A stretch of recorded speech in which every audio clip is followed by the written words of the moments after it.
क्या आप योग को हिंदू धर्म या हिंदू विचारधारा का एक हिस्सा नहीं समझते? क्योंकि बहुत से लोग कह रहे हैं कि योग मुस्लिम धर्म के या ईसाई धर्म के खिलाफ है।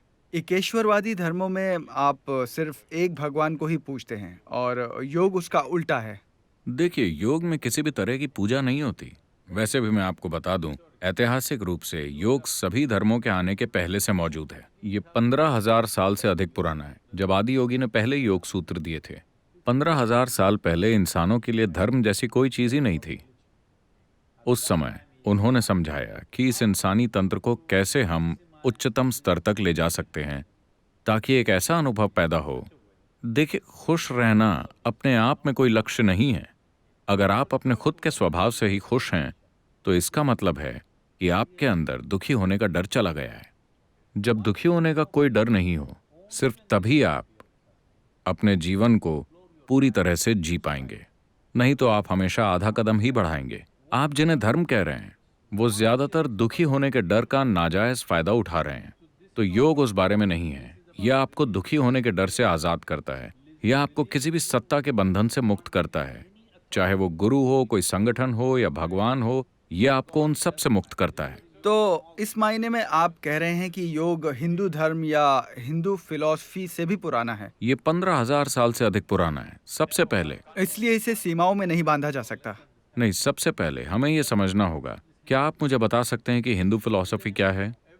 हर कोई इसके बारे में बात कर रहा है। कृपया मुझे बताइए कि क्या है Hindu philosophy.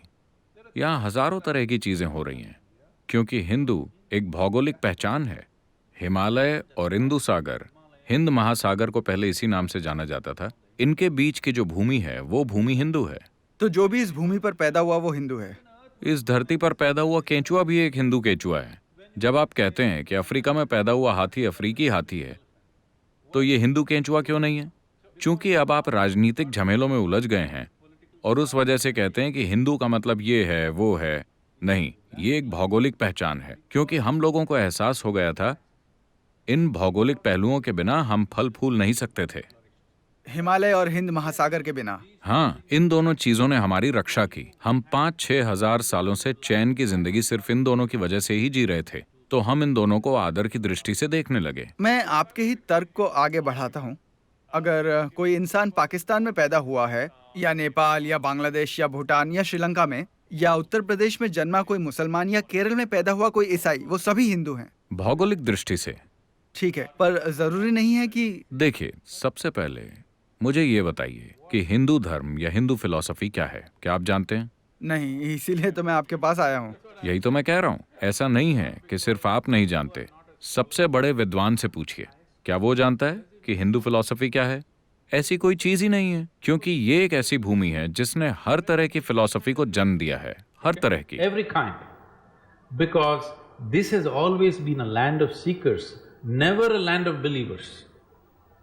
We never believed it. क्योंकि ये हमेशा से खोज करने वालों की भूमि रही है, विश्वास करने वालों की नहीं। इस देश में परम लक्ष्य हमेशा मुक्ति या आजादी रहा है, भगवान कभी नहीं। हम्म। कभी कोई विश्वास प्रणाली नहीं रही। हमेशा सवाल उठाना, हर चीज पर विवाद करना, खोज करना ही यहाँ पर जीवन का तरीका रहा है। तो हिंदू धर्म जैसी किसी चीज का सवाल ही कहाँ उठता है। सिर्फ मुकाबले में, राजनीतिक होड़ में आप खुद को ये या वो कह रहे हैं।